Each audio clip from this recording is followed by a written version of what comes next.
मेरे देवताओं, मैं तुमको सिखाया, देवता कोई तीसरा पर्सन नहीं है, तुम हो, तुम ही तुम्हारे जीवन के ब्रह्मा हो।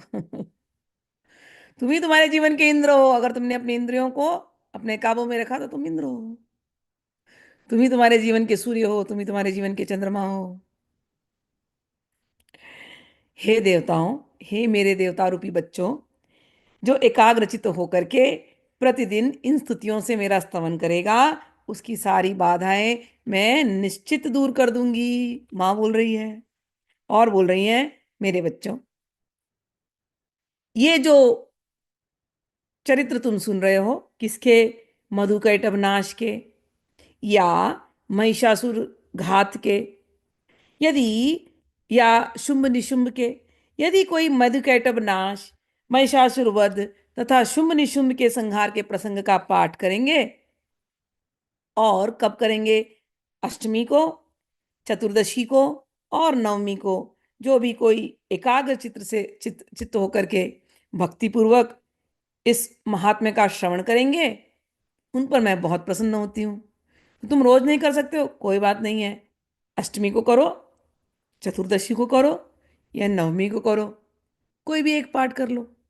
कहते हैं, अगर कोई ऐसा मेरा बच्चा करता होगा बड़े भक्ति से, एकाग्रचित से मुझे याद करता है, तो मैं उस पर बहुत प्रसन्न होती हूँ। और मैं क्या करती हूँ? न तेषां दुष्कृतं किंचित दुष्कृतोऽथ न चापदः भविष्यति न दारिद्र्यम न चैवेष्ट वियोजनम।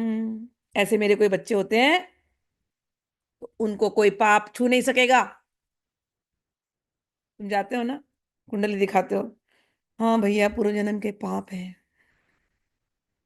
अब जाके सुना देना, मैं भगवती का बच्चा हूं, मैं दुर्गा सप्तशती पढ़ता हूँ, भगवती ने मुझे आश्वासन दिया है, जो मेरे इन चरित्रों का पाठ करता है, सुनता है, सुनाता है।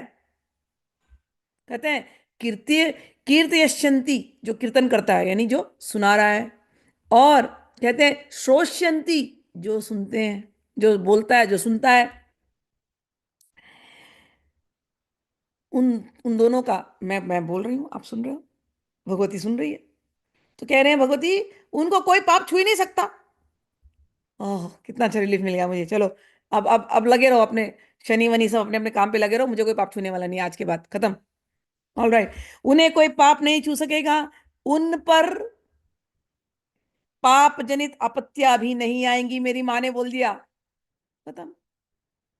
अब दुनिया कह कह कह करते रहे, भगवती ने बोल दिया, लिखा है इसमें, शोष्यंती चैव भक्त्या माम महात्म्यम उत्तमम। जो ये मेरा उत्तम महात्म्य का कीर्तन करता है, जो मेरे इस उत्तम महात्म्य को सुनता है, उसके ऊपर न तेषा दुष्कृतम किंचित, उसके ऊपर कोई पाप नहीं लगता। दुष्कृतोत्थान चापदः भविष्यति न दारिद्र्यम न चैवेष्ट वियोजनम।